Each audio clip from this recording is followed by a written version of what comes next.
ஒருத்தன் சம்பாதிக்கிறதுனுடைய முதல் நோக்கம், நீ ஆபீஸ்ல வேலை செய்ய, சொந்தமா கடை வச்சிரு, என்னமா நீ மேனேஜர் ஆயிரு அல்லது கூலி ஆளாயிரு. முதல் நோக்கம் சம்பாதிப்பதற்கு உங்கள் குழந்தைகளுக்கு நீங்கள் சொல்லிக் கொடுங்கள். அடித்து சொல்லுகிறேன், கோடி ரூபாய் இல்லாவிட்டாலும் கூட ஒரு கோடீஸ்வரன் என்ன வாழ்க்கை வாழ்றான்னு அல்லாஹ் அந்த பிள்ளைக்கு தருவான். எழுதி வச்சுக்கங்க. பெருமானார் சொல்லுகிறார்கள், இஸ்திஃபாஃபன் மஸ்அலா, நான் சம்பாதிக்கிறது கூலி வேலையாக இருந்தாலும் யா அல்லாஹ் யார்கிட்டையும் கையேந்த கூடாது, உன்கிட்ட மட்டும்தான். அதுக்கு தான் இந்த சம்பாத்தியம் அப்படி சொல்லணும். எப்படி சொல்லணும்? என் மரணம் வரை நான் பெற்ற பிள்ளையிடத்தில் கூட எனக்கு இது வேணும் கேட்க கூடாது, நீ தந்தா போதும்.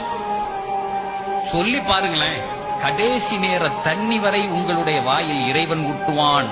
நல்லா ஒண்ணு புரிஞ்சுக்குங்க, நீங்க வச்சிருக்க காசுகளும் படிப்பையும் கொண்டு இந்த உலகத்துல வாழ முடியாது. அல்லாஹ் நாடணும்.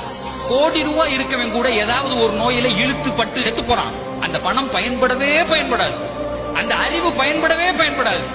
இந்த உலகத்தில் எதுவாக இருந்தாலும் இறைவன் நாடும். எத்தனையோ பேரு ஏழையா இருப்பான், 4 குமர் இருக்கும், கட்டி குத்துருவான். கொய்த்துல ஆயில் கம்பெனில மேனேஜரா இருக்கேன், ஆனா இங்க பார்த்தா ஒரு வீடு கட்ட முடியலங்கிறான், என் பிள்ளைய படிக்க வச்சு ஒழுங்கா கட்டி கொடுக்க முடியலங்கிறான். வித்தியாசம் இருக்கு சார். எவனிடத்திலும் வாழ்க்கையில் கையேந்தி விடக்கூடாது. இறைவனே என்னுடைய மனதை நிரப்ப வேண்டும்.